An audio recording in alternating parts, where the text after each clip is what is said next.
maybe waiting on the Doom blink, maybe your Invoker doesn't have the greatest lane, but you have this Razor now who's going to win lane, who can easily fight. He just needs that like simple BKB timing, and they don't need to be overwhelmed. Counters the DK as well as the TA, so I really like how this Razor pick fit into the draft. Oh, it's Core Venge as well. Yeah. Very cool.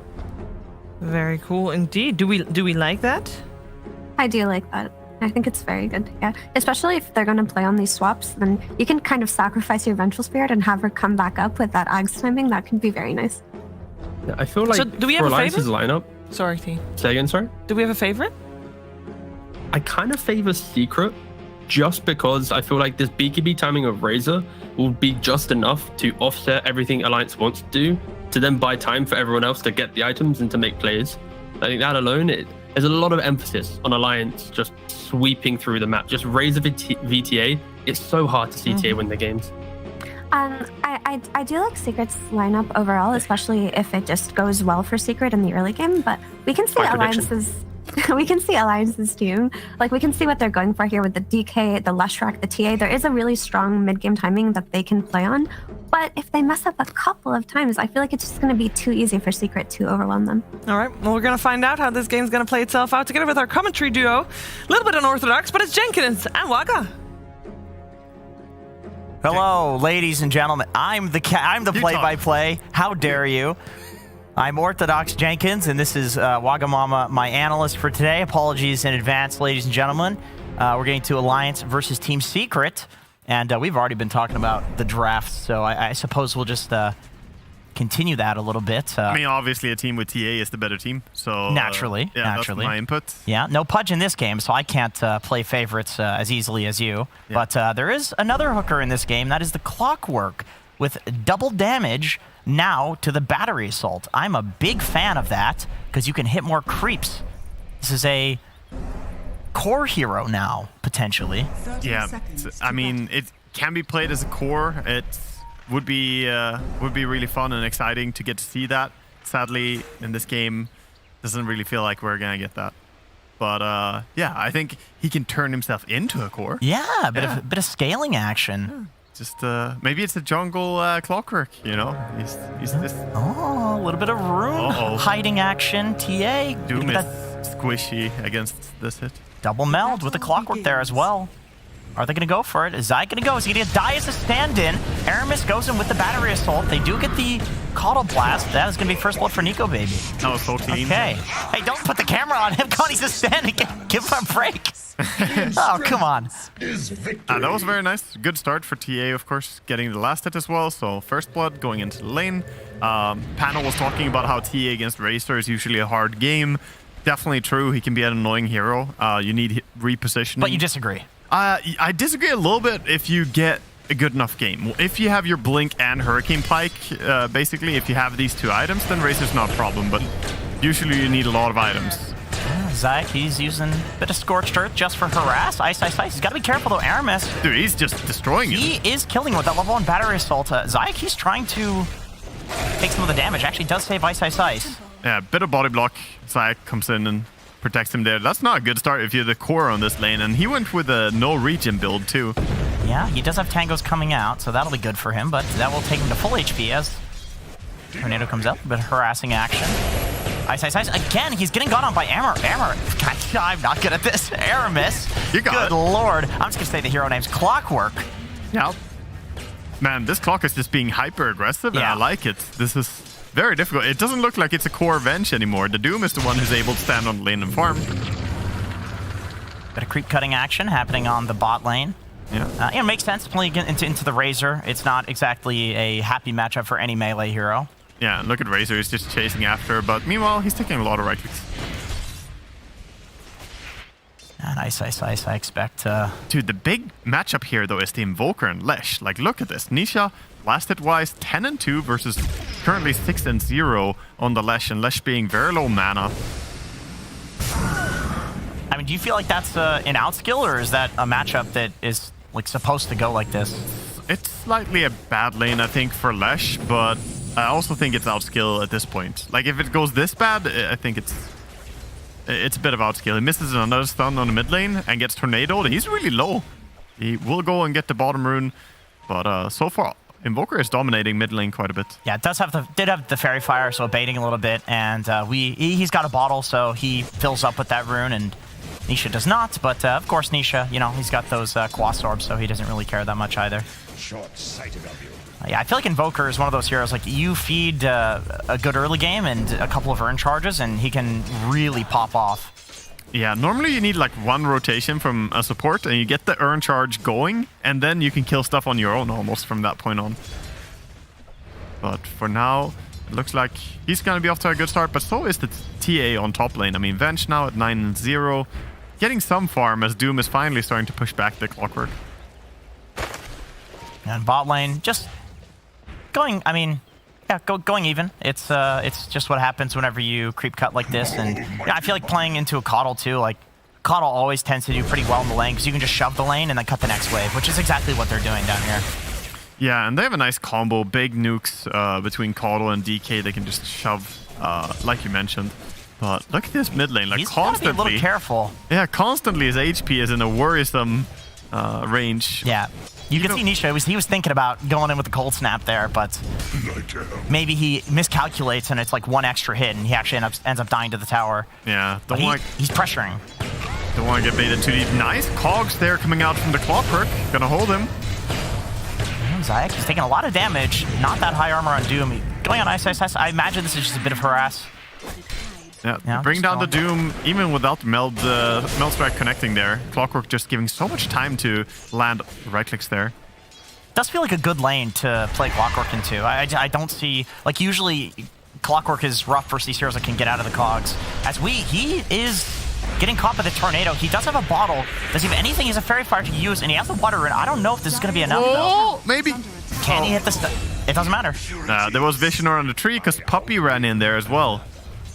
So there was no way for him to hide around the tree. He was like trying to get time to bottle during the time that he was in Fog War, but nope. Yeah, no Urn Rush or anything on Nisha, though, so at least it's not, you know, one of those early game kills you see where Invoker gets a couple of Urn charges. No, not yet, but he is building one. And again, Aramis. Yeah, he's going in just a bit of harass. I mean, I do feel like if two heroes turn and hit him, maybe it doesn't go so well for him. But that's why Nico Baby was running over, just realizing that 2v2, it definitely does go well. Yeah, I think Aramis has pretty much done his job getting TA past that annoying stage where she doesn't really have anything to put up in the laning station. Now she has Refraction, she has Meld level 2 even, and she has Side Blades. So from here on, I think she can lane pretty well. Nisha, Tornado coming out. Does he have anything? He has 2 bottle charges, so just some mid lane harassing here. I think I have to reconnect my cameras. Getting stuck here. Yeah, this is super worrisome though for Weeha. Like, he's struggling so much just to stay in lane. 29-6 on Invoker, 15-3 on Lesh. And Lesh is not an easy hero to stop from farming, honestly. He has so much mana, so much spammability. I mean, Split Earth has 80 mana cost on level 1 and 150 damage. To stop this hero from CSing, you need to do some amazing harassment, and that's what Nisha has been displaying here in this game. Yeah, I mean, he's almost level 6 on Wii, so I imagine probably there will be some heading to the jungle action for him at that point, and his Coddle can just come and, you know, soak up the mid lane. Yeah, maybe some chakra for him to speed up the jungle farming as well. A little bit of mana. Yeah, there it is. Give me that juicy mana. Getting bailed out by the supports, as usual for mid laners in this patch and the last 5 patches. Oh, an attempt on TA here on top lane. They're going to run her down a little bit. Fighting and running though.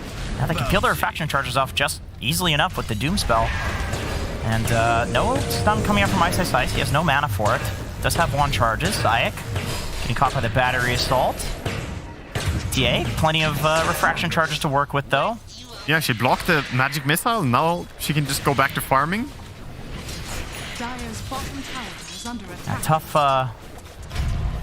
Tough lane for the 2 secret heroes up here. Lots of minus armor, tons of magical damage also to boot. Nothing to get out of the cogs as well. As much as I want to see Venge core be good, it's not really good into a TA safe lane. Like, that's not an easy matchup for her. She does have power treads now, so can start doing a little bit more, you know, to bring down the refractions faster. And they have a gap. That's how it goes in. They have the Ink's Wall, so this is definitely going to be a kill here. Yeah.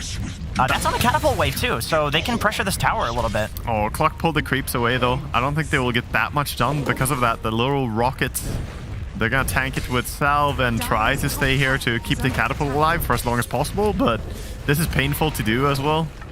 You're exposing yourself to potential rotations. Yeah, it's a bit dangerous. They get a bit of damage, but they don't hard commit for it. Also, don't use the fortification. They did have that as an option, but they chose to not use that. Yeah. Potentially because they're against, Leshrac DK, so you know that there's going to be some tower push coming in pretty soon, and you kind of want that up to defend against that. Yeah, I like how we both pretty much just ignoring bottom lane because it's just such a dull lane with DK versus Razor. Yeah. But to catch up on it a little bit, the Razor is of course free farming, but the DK is at 36 CS, so not doing too shabby, actually doing way better than the Vengeful Spirit, and he's level 7 very soon. So might see him pressure a little bit with his ulti as well now. And Caudle just heading towards kind of every tower that's being pushed and playing for the late game. I think this makes sense. He's trying to catch up. He's got some stacks that he's taking. More than happy to be jungling after the the mid lane went down. He's about 1k behind. Yeah, the big move comes here, right? The Leshrac can move down bottom, pair up with the Dragon Knight. Great stun combination, and also they both push tower super hard, so Razor has to be careful not to get caught out here. I like this, and I like that WEU is just in the area, and the setup does come out. He has the stun long range. I don't know if it's enough with the TP coming in. Yeah, cancels the TP.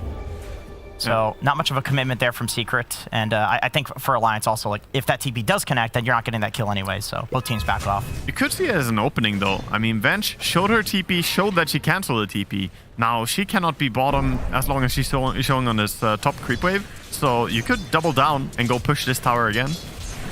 And that seems to be what they're doing. Everyone is rotating bottom.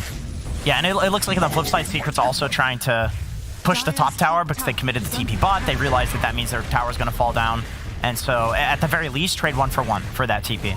It's not even a trade right now. They're managing to hold with just Razor and Grimstroke as teams. WEU is 3 points in Split Earth, actually.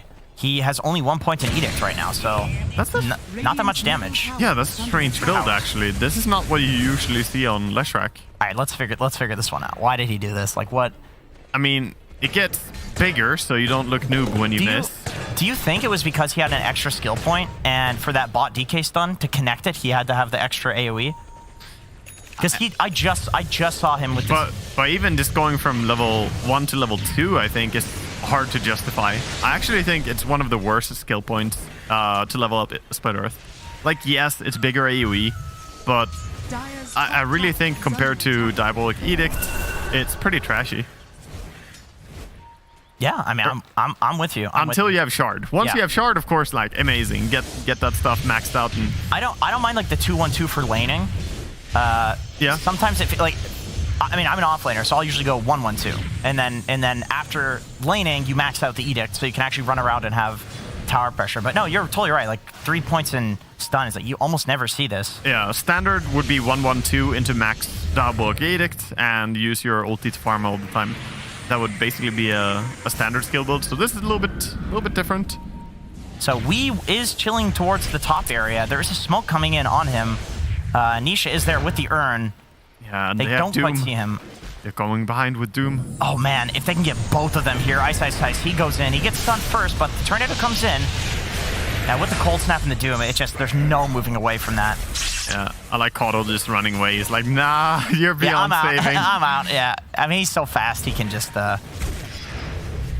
escape. That's the nice thing about these backline supports. Like nobody expects you to go run in and die, so you're just kind of like, if you get kills, you get to be there for all of like the juicy XP. But then if your team gets killed, it's like, you get to keep farming. Yeah, you never knew them. Yeah, you weren't there. I'm a backliner. I'm out of here. Not my job, not my responsibility. That's fair enough. And speaking of job and responsibility, TA doing what she's supposed to do, killing the Ancients, getting big and juicy. And he's going for a Desolator first item after his Dragonlance. This is just a typical build. And going for a Dragonlance is usually always the right play if you're playing carry TA. And against Razor, it's even more so. You want Dragonlance, and you want the possibility to go Hurricane Pike in the mid game because it's so useful against him. All right, this is not me pretending to be a play-by-play. This is a genuine question. Isn't Blink really good against the Razor Link? It can be. Because you jump out of with Refraction, you jump out of it, right? It can be, but it's just when you're playing safe lane carry, like, you need to go for damage. Accelerating item, like a farm accelerating item or what? Yeah, Blink is more a hyperactive, like, fighting style, and that's not really how people are playing her right now. I've experimented with that a bit, but you pretty much have to farm. Oh, they see Crystallis here, and with that hook, I mean, he can turn around damage Raven. I don't think he's going to do anything against Lashrak. Although, Ice. He actually has a really nice swap, and Puppey goes in, double ult. Double Doom? That's a double Doom. Okay, that is not how they wanted that to play out. Yeah, and they even get the Courier for some salt in the wound as well after winning that fight. Yeah, once again, Coddle walks away from that like, I'm out of here. Yeah. I like what Nisha is doing, by the way. I mean, that was beautiful save. We have to give some credit immediately to Ice for that swap. But Nisha, he's going for an Urn into Witchblade. Oh, we get to see the goal again. It looked good. It looks nice. Yeah, I mean, we can't really get in there, and then the swap comes out at the right time. The damage reduction is insane. I mean, he can even like walk back in and get the double Grimstroke stun off as well. Yeah. That was such a huge buff when she got damage reduction on the swap, because yeah, you can both same your teammate with that, and it's also going to allow you to make aggressive swaps. Speaking of which, he's going for an Aghanims right after the power trips. I wanted to run a theory by you. So I always say I think that Venge Core is underrated, and the reason I think that it's really good is because the problem with the Venge swap is that when Venge swaps in and it's a core, you want to kill her because she's a core, so it's actually worth killing her when she swaps in. But with the damage reduction and the Aghanim Scepter that brings you literally back to life, it's not worth killing her. So even if you jump her before she swaps, it's not worth killing her because she's still alive and you can't, it just doesn't do anything. Like, you want to die. So you're a fan of the... I like the Ags. Yeah. I feel like this was less of a question, more of a statement, but I agree. Is it a stupid theory or not? Do you think that's stupid, or like? No, I feel like there's not much of a solution to it. I think that is the strength that the hero has. The downside is that she's quite terrible at shoving creep waves. She's quite terrible at basically everything farming. else. Yeah. But in terms of fighting, yeah, the concept of Venge with Aghanims is really annoying to deal with. It's like a backliner you can't go on. Yeah. She becomes usually a big puzzle to solve. Like, you go on her teammate, she's gonna save them. You go on her, it doesn't feel good either. So it becomes tricky how to tackle the fight. As Alliance, they do smoke up here. They have Blink Dagger on Symmetrical. And Ice is there. He's got 1,600 HP. And as we talked about, not exactly the hero you want to go on. They're going to try to take it anyway. Puppey is there. Also, Nisha with the Tornado onto 2. They're using absolutely everything on Ice. I think you're probably okay with that if you're Secret. Yeah. Crystallis, he TP's in. Going on Aramis. The Cogs prevents. Okay, the Doom comes out. Sunstrike, even if it did connect, it's so low level, I don't think it matters. So I think the best thing there probably is the waste of the Doom. Caudal heal gonna keep him alive here as well in Lesh, so not too bad for Alliance. Getting big value, and Secret have to feel a little bit bad using their big cooldown there. But that was still nice goal. I mean, you see the value of Blink Dragon Knight on the offlane. This is obviously why this hero is still strong, even despite nerfs. DK and Clockwork are probably like the two, like the number 1 and number 2 heroes I like to play with as a core Leshrac, because they both just have such insanely good setup for you. They're also heroes that like jump in. I like Clockwork because he doesn't steal your farm. DK, you know, a little bit, I guess. Oh, you say that now. Just wait. Well, yeah, he didn't. Before he pre-patch, you know, he didn't do it. He can now. He's ready to take some camps. I saw him eyeing up this Centaur camp here. Oh, yeah, give me that juicy Centaur. He's not doing it yet. No, he sees there's a TA trap, and he's like, oh, that's Nico, babies. He has claimed that camp. Yeah, he's dibs it. Shotgun. But no, I completely agree. There's something about the lightning speed initiations, right? Blink stun from DK or hook shot. And just insane damage on top. Yeah, they have a pretty well-rounded draft on Alliance. I like what they have. However, Secret, once they really get going as 5 as well, and once the Aghanims completes on the Vengeful, she's 600 gold away. I think they hit a really powerful timing. And Invoker, another big thing for them to look towards is when Invoker gets Exort up to higher levels. Yeah. So when you play Coswex, it takes a while before you really get, fully ready as an Invoker. So a lot of farming right now. Yeah, I think Nisha being a strong core in this game, a scaling core, definitely matters. You're playing with a Razor safe lane into like TA Lesh, very excellent scaling late game.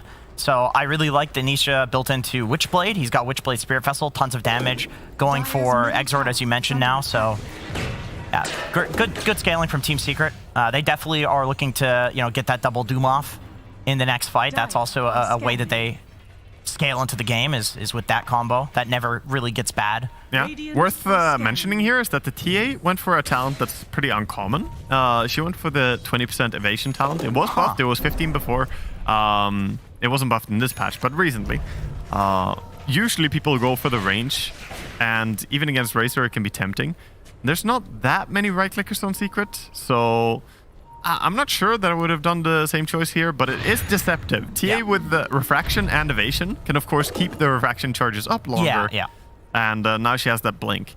So getting blink, probably gonna see BKB into possibly Pike or more damage after that. And Crystallis just using his ult to farm, waiting on his BKB timing. So he is like, all right, I'm gonna use my ult cooldown, whatever. It'll be up by the time I get that BKB. That is one nerf to Razor for sure, is the fact that BKB is just a weaker item, and it's like he's the #1 rush BKB hero in the game. Yeah, he definitely is. Oh, nice. Does he have vision? He does have vision into the tower. That is just so much damage on a very squishy hero. That was a perfect swap in center stun. Yeah, they're looking for more. Aramis? Hookshotting on his ally to run away. Yeah, he's good. They do have the Aghanim Scepter on Ice now too, so turning on him there, not something that feels good. What's our Lesh build here? Oh, Lesh actually had BKB. That was, like you said, that is just a perfect combo. Yeah, they did it perfectly. It was so fast. Does Zyke? Yeah, he does go down to the DK as the Grimstar Gold comes out, and the return kills are there. Zyke buys back, and it doesn't look like he's going to get anything for that. He had Devour already, so this is a huge buyback. Actually. Farming buyback. Yeah. Ice. He's looking, has swapped in 1 second. We TP'd into the tower. That didn't get vision of him. He's one wave away from being revealed by this Vengeful. Oh, nice try. Nice try from Zayak there. Yeah, that was an aggressive buyback by Zayak, but now they have to take a lot of control. They're gonna do it. Doom comes out, but the BKB also comes out.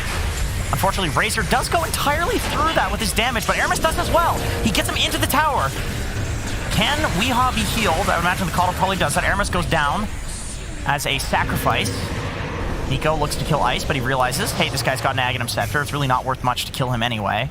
And, all right, trade the Doom for the Clockwork. I think Alliance is probably okay with that. Yeah, and Weehaw is still so low. I mean, they're going to heal him with the Coddle, but still missing a lot of HP. Doesn't really want to go base. This is just awkward right now. I think Seeker are playing a very good game around Vengeful now. As expected. The moment Aghanims was complete, look, she's going again. She's looking for something. Looking, yeah. I mean, they know the BKB's on cooldown, and with the nerfs, it's like this thing is... It's not going to be up for a long time. It's so funny. He knows 100% he would die if he got a swap there, but he was looking for the swap. Yeah, he doesn't care. Yeah, if you get the swap off and then Alliance, they have no BKB, but they're going to go for it anyway. They kill Zayak, who did buy back, so he's not going to be alive. That means that might actually be Roshan for Alliance. At least they're going to walk in and try for it. Yeah, this is a timing that they can play around, but there's a lot of spells that can be thrown into the pit here to just be disruptive. I don't know if it's that easy to get this Roche. They're looking to jump on the high ground. They saw Ice with the trap. It's not a great hero to go on. They're going to go on him anyway. The Grimstar Gold comes out. Can they get the double Doom? No, because he's not alive. So that's not going to be a combo. There really isn't anything to combo with it. And, I mean, that spell's used by Secret. Does Ice walk into the fire to die? That's the question here. Don't do it. No, but he does walk into the Coddle Blast, and that gives him a swap. So pulls the TA. Clockwork goes in, BKB and Crystallis. Aramis, he links up the TA. That evasion talent, how effective is this evasion talent, Wagamama? Completely useless, it looks like the answer is. Crystallis, he gets stunned by Weehaw, who has a full BKB. Low on mana. Swap out from Ice. And a big meatball. Weehaw, can he TP out? There are no stuns. Okay. That was... Oh, the rocket! He dodges it. Yeah, it wouldn't be enough to kill him anyway. He has enough HP by now, but that was a crazy save with the swap there. The buyback from Ice actually saved this Razor. He was gonna die. So Crystallis getting some protection from his new team, they're looking after him. You know what Lacoste said to me? He said when you're doing play-by-play, you have no idea what's actually happening in the fight because you're so focused on just saying the spell names. I didn't even notice what happened with the swap. Can you explain it to me? I was going to say, is that different for you than normally, or? You're right. Explain it to me either way. Okay, so yeah, he was just being run down by the Leshrac. They actually swapped the Leshrac back towards Leshrac's own base, right? So away from the Razor, saving him. And he was just about to tick down to one Lightning or one Pulse Nova. Juicy stuff, Wagamaga. Yeah, that was very clutch. But, you know, that buyback sets back the Aghanim's shard on Vengeful, which is what we want to see, right? We want to see that bouncy stun, especially with Grimstroke. We were hyping it up during the draft even. That's a dirty one. But we're going to have to wait a little bit longer. You know, that always feels nice, actually, having a Grimstroke combo that's like a low cooldown one and one that's like a high cooldown one. Yeah, they have both. They have the Doom for when you bind two really juicy targets together. You get a DK Leshrac or something. Oh, Aramis, he's going to go down here. He will be the sacrificial clock. Hooks to the Ancients. I don't know if it misses or if you just can't hit Ancients with the hook. I'm not an analyst. You can't hook Ancients, I think. I think you can. Okay. You can't pudge hook Ancients. You just want to hook Ancients. Yeah. Zach, he's looking for Nico Baby here. Oh, they catch Wii instead? Almost? Okay, that would have been really funny. Revealing his teammate there. Nico is in the trees. He does not have TP for 8 seconds. It's fine. You just, at moments like this, we just chill on TA. We just sit here a little bit. It's a little bit awkward. You think that's a comfortable position that she's in there? I feel like that's very uncomfortable. No, that's a good position. There's no chilling in that position. It's the fetus position. The fetus. It's always very comfortable to be a fetus. I mean, as long as you're not in America. What the hell, man? Anyway, back to the game. We got a smoke up coming in from Team Secret. Looking for the double Doom, presumably. They do have to set up the Centaur Stomp. There's a nice rune on bottom here. Oh no, they're going to walk into Aramis again. This is not who they want. Okay, all right, Aramis. 2 times in a row, walks into the same high ground there. What if the plan is just to make him really sad? You know, it's not about finding a big kill, it's about finding the same guy over and over. Yeah. Is he a very tiltable sort of guy? Do you know any juicy details? No juicy intel on Aramis, sadly, but we'll find out in this game. Because I remember watching Crit flaming the shit out of him in a pub, and he was very, very calm. Yeah, I mean, I was going to say, Crit definitely flames people every now and then. You know, yeah, he's got those juicy flames. Yeah, he lets people know. That's the NA Dota infecting his system. It's been corrupted. He was once a pure Scandinavian. Absolutely. Toxic like this. Yeah. There's always the entry into the NA abyss. Yeah, I've been there. I can feel it rub off on me too, actually. Oh, yeah. I got like 2k NA pubs in me. Yep. As Team Secret, they take Roche. Is it going to be uncontested? Nice blocks from Zayek there. Oh, hook it. He's reading him. He's got the reads, man. Yeah. Do you even kill Aramis? I mean, I feel like you've gotten so bored of killing him at this point. It's like, just leave him alone. Just judging by how Zayek has been playing, I think he would go on him like 100 times more. He didn't hesitate a moment when he saw him. He was just, yep, clockwork. We're revealing smoke for this. We're killing him. There's got to be some pub drama there. Like, these guys flamed each other in a pub. It's like, oh, there he is. There he is again. Get him. He's in the same spot. He's always around these, like, high ground wards. Yeah. These eye spots. We had just melted mid tower. It's so annoying when you do that on Leshrac with the edict from the Fog of War. Yeah, at some point, I mean, the tier 1s they just fold over. And, yeah, I feel like if the tier 1s don't go down at a game and you're Leshrac, like, you're the reason that you lost the game. Yeah, you've been doing something wrong. Yeah. It's just so easy. You'll always find a time to just go take the tier 1 towers. I mean, top 1, you care about the least, I guess, but at least mid and bottom is gone now. Yeah. And this game is still very competitive and even. Yeah. I mean, the lead that Lions have in gold is very minimal. And I would say, I think I favor Secret a little bit, just the spot they're in right now. But either team could really take this. Lions getting a bit of chip damage on the bot side, but, you know, trading for a tier 2, which I think Secret was pretty happy to get at this point. It can feel really bad to lose a tier 2 and then enemy team just like mounts some insane defense of theirs. You got a courier. Nice kill. Just 1 TP. Just the TP. Yeah. I see. That was some Aramis. Ah, yeah. Hell yeah. That's the Clockwork action you like. He's actually really farmed on Clockwork. Well, maybe not really farmed, but he almost has a Lotus. Yeah, it's surprising considering how he died 5 times and That's only has what I 2 was kills. thinking. Yeah, that's exactly what I was thinking. And Symmetrical almost has the BKB. It's pretty important for him. I mean, it doesn't help against the double Doom, but it does help against the Venge stun, bouncing, and all of Invoker spells. But, you know, it's that item, it feels so weird because it doesn't feel like the greatest BKB game, but it still feels like sometimes you have to buy it.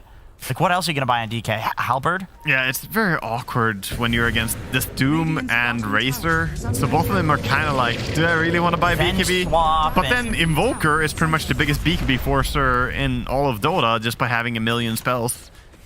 So it's very rough to say that you're not going to go for it. Yeah. Because you die to just, you know, Tornado, Deafening Blast, Ice Wall combos if you don't have it. Maybe it's the Force, the Force Ether Lens build, the ATF build is the way. Yes. Okay, you know, I'm thinking about these alternative builds because I feel like there's a lot of MMR to be gained by, you know, being the first guy to slam out some like BKB replacement items. Yeah, yeah, I'm a big believer in no BKB guilds, you know, as long as you can. But sometimes you have to. Sometimes you gotta buy it, sadly. Yeah, what do we agree? 55 minutes is the ideal time to get a BKB? Your average item timing should be 55, yeah. Yeah. Which we had earlier. We did. Yeah. Yeah, that was a Chad BKB move. As a Secret, they're just kind of waiting out this Aegis. It's despawning in about 2 minutes. We'll see if they make any aggressive moves with it. Perhaps they were waiting for a ward. I know a lot of teams, if they don't have a ward and they've been dewarded a bunch, then like you just can't make a play at nighttime without a ward. Yeah, it's difficult. You're just going in blindly. You're as likely to go in and get caught out as you are to find something. Yeah. Oh, DK form comes out. DKB is up on the DK. Oh, nice out onto Puppey. That's a really important hero to get to kill first because there's going to be no double doom because of that. Just kidding. No, he's single doomed. He's single doomed. Okay, got the single doom off. Tons of BKBs coming out. Zai gets swapped back. Symmetrical doesn't have BKB anymore, but can they catch him? Yes, they can. Up on the high ground. Can they get the Coddle? No, he walked the other way. As on the flip side, I was looking at my screen and not that screen. There's a lot more kills going on. Nisha on the high ground. Low HP on a lot of Secrets. Alliance is actually feeling kind of healthy. I mean, Weehaw got doomed at the start of his fight, but now he's ready to go in and fight a little bit more. There's still Aegis on Invoker, but if you can go on Venge, if you can go on Razor, possibly they could still fight. I think they have to wait, though. Did Nico use his BKB? He did use his BKB. So long time without BKB, and Nisha does still have his because presumably he was waiting for the Aegis. Aegis trigger, Yeah. But similarly, Wee still has his because he was just doomed the entire fight. Tornado comes out. Ice kind of poking for a swap here. Lotus is a great counter to swap. This is true. Lotus Orb and he just literally just nullifies. I mean, technically, you still do get the damage reduction. Just both people get the damage reduction, right? Yeah, I guess it doesn't give it to enemies. It doesn't? No. Sure, because you would also swap, right? No, it doesn't for enemies. No, but I'm saying the Lotus would cause you to swap them, yeah. and then you'd get the... Oh, yeah, in the event of Lotus, yes. Yeah, for sure.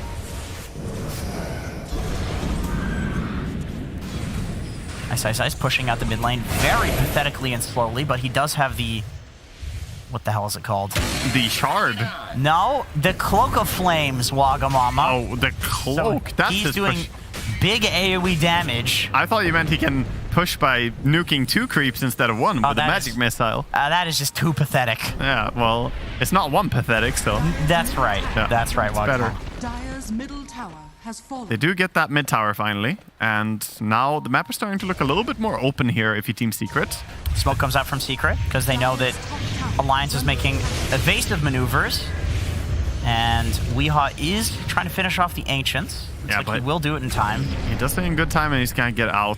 Meanwhile, his team is also being really pushing it to the limit, staying in the enemy jungle pretty much at this point. And Secret, are they gonna make a move down to bottom and push bottom all the way? It feels like the natural transition here, but they're being kind of cautious. They're way too late to catch anyone. Power Ranger TP out, and yeah, Secret, they don't catch anybody, and they enter into a jungle that's been completely farmed by Alliance. Great evasive maneuvers from Alliance.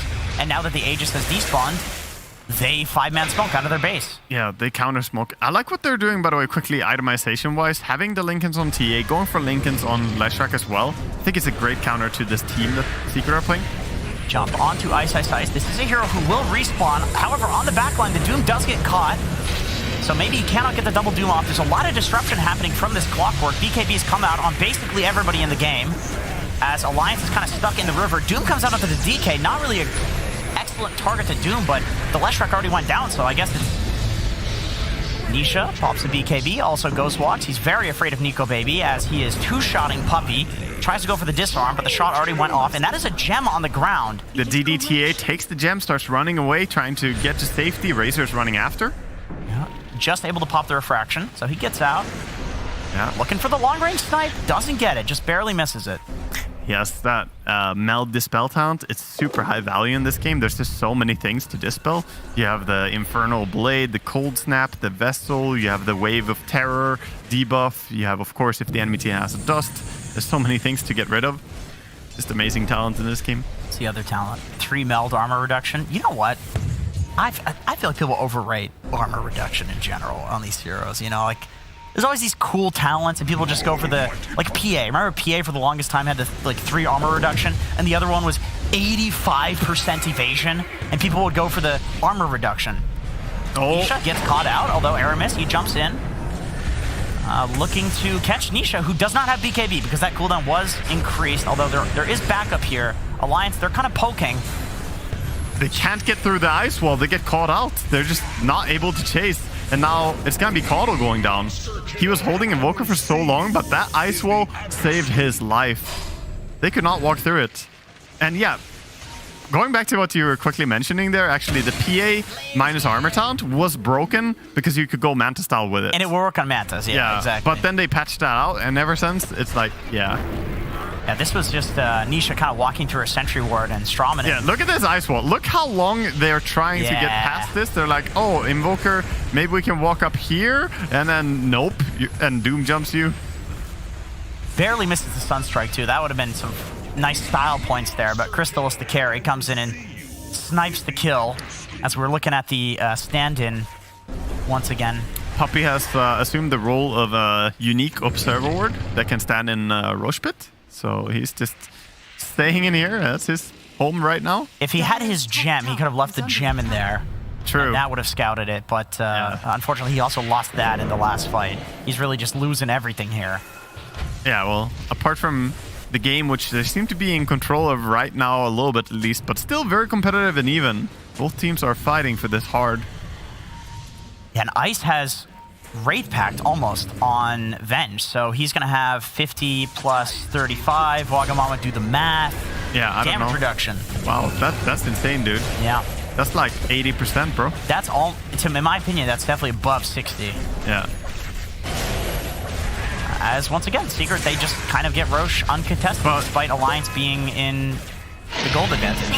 Yeah, now with the Aegis Butterfly, Lincoln's BKB Racer, how do you stop him from going in? This Racer is annoying. This is not your typical Refresher BKB Racer. This is actually a fighting Racer. He hits fast, hits hard, and you can't just DK stun him because of the Lincoln, so you have to trigger it with like Caudle or something. Yeah, I mean, I feel like these other items, other than Refresher, like Butterfly, actually make sense given the buffs that have happened and the nerfs to like Refresher, BKB, stuff like that. Like Butterfly was probably underrated last patch because it's been mega buffed. It's super cheap, and now it's plus 5 agi. I mean, that's juicy. I think it's very good. It's good against TA as well because she doesn't want to go for True Strike in this game. I mean, she has to because of it. So she actually has the MKB completing very soon, but it's not a feel-good item to buy. It's like, I'm forced to do this, not, oh, this is what I dreamt to do, you know, my dream job. You don't think it's a feel-good item? Dude, I'm telling you, what's the last time you went Butterfly? Because it's cheap. It's cheap. It's one of those items, maybe it's not feel-good, but it's like, you know, you go to like a Denny's and it's not feels good. The food's not good, but it's so cheap that you eat it anyway, and you just, you know, you're disgusting and hungover, and you just eat it anyway. Right? That's how I feel about butterflies. It's like, it's kind of all right, but it's not so cheap. It's not the butterfly I'm talking about. I'm talking about the MKB not being a feel-good item. Oh! Yeah, because the TA got forced because of this feel-good item. TA now has to yes, of go course. MKB. Well, listen. I didn't say it was a feel-good item. All right, I'm 50-50. I'm right in the middle. Yeah, okay. Well, at this point, you just want to have Daedalus. You want to crit. You want to do that real damage. Yeah. And speaking of real damage, this Razor's going up the high ground, starting to lay in. They're buffing him as well with Alacrity when able. Yeah, and with the Butterfly, I mean, Vanchara. He's not taking that much damage. He is doing quite a lot. Another reason Butterfly's good, too, is the base. Aramis, he goes in. He's looking to cog back Ice. He goes for the swap out.